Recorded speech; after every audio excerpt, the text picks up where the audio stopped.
Lalagay pa rin si Malita. Sino? Malita. Ayan mga kalingap, ayan mga kamamshi, bali ngayon mayroon tayong nakalap na balita.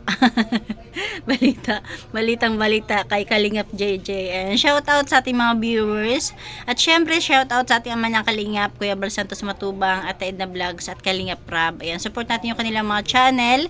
At huwag natin kalimutan Kalingap JJ. At ito na, bali meron tayong i-share sa inyo. Panoorin natin ng sabay-sabay at reaksyonan itong video ni Kalingap JJ na talaga namang wala tayong masabi kundi thank you Kalingap JJ dahil talagang lagi ka naman nakasupport kay Kalingap Edu. Tara, panoorin natin. Ano pala dito? Hindi ako dito napunta. Kahit yun lang. Dati, anong pagkain ng mga student? Budget meals. Dito, budget meals yung iba na. Iba na dito. Ano na parang coffee na coffee. Iba tayo pang budget meals. Sus, Wishing wishing well to? Ay, parang wishing well ng mga baryo. Kano ba? 1,000 lang ako kaya 1,000. Maria lang, Edu. Naman, 1,000. Uy. Orange na si kotse. Siguradong matupad. Sigurado matupad. Excited na ako sa Japan. Wow. Excited nga eh. Paano pag hindi ito nakarating siya? Oh. Excited nga eh. Paano kung hindi ito makarating? Si Beyonce yung tinutukoy niya. Wala pang agency. So, ibig sabihin, possible pag discover din. Oh, ibig sabihin, malakas ang fighting spirit ni Kalingap JJ na makakasama si Beyonce. Kasi wala parang agency naman. Ewan ko kung natutukoy niya. Sir Gavin, mas madali kasi yung sa ano kasama nila. Lalagay pa rin si Malita. Sino? Malita. Gusto talaga niya makasama si Beyonce sa Japan. Ilalagay na lang daw si Beyonce sa maleta. Grabe naman.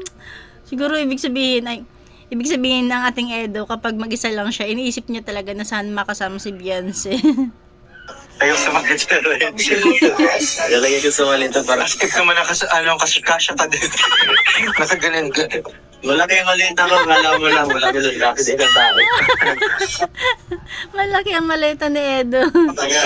Kahit siyang isang tao. Madala ko na maraming gamit doon. Hindi. Mamimili tayo doon. Tama-tama, hindi siya nagdadala ng maraming gamit. Ako nung sumunod ako. Hindi. Mamimili tayo doon. Dala ko nung sumunod ako. Jacket kahit dalawa lang. Yung mga jacket lang may lang. Long sleeve lang lahat.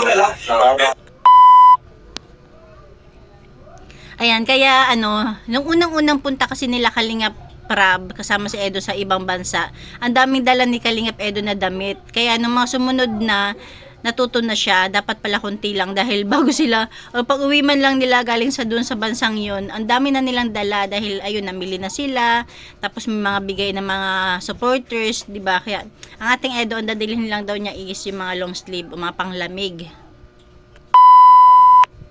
Open up my eyes so I can see the light. Oh, and I'll try to spread my wings so I can fly. Oh, and the Okay, darkness boys. starts to fade. Diba? Swerte din naman. Hindi lang mga angels ang swerte, no? Pati mga K-boys, tapos yung malapit kay Kalingap Rab, no? Sana all K-boys. At syempre, sama na rin kami mga karepa reactors or mga reactors ng Kalingap. Kaya thank you kay Kuya Bal. Feels like things are gonna go my way. I'm gonna let the sunshine in the day. Oh, pauwi na sila niyan. Nakatabi sila sa upuan.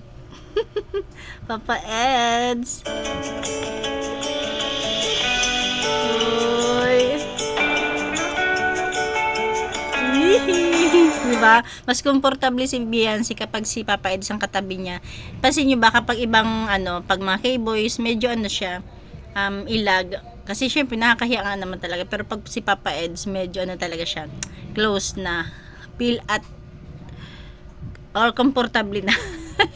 Komportable na siya.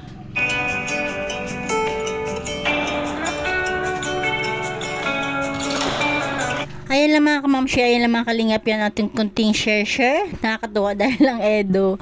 Ipapasok daw niya si Beyonce sa maleta para lang makasama. Joke lang man yun. At saka syempre talagang makakasama yan si Beyonce, o diba? Ayan lang, thank you for watching. God bless you all and Jesus loves you.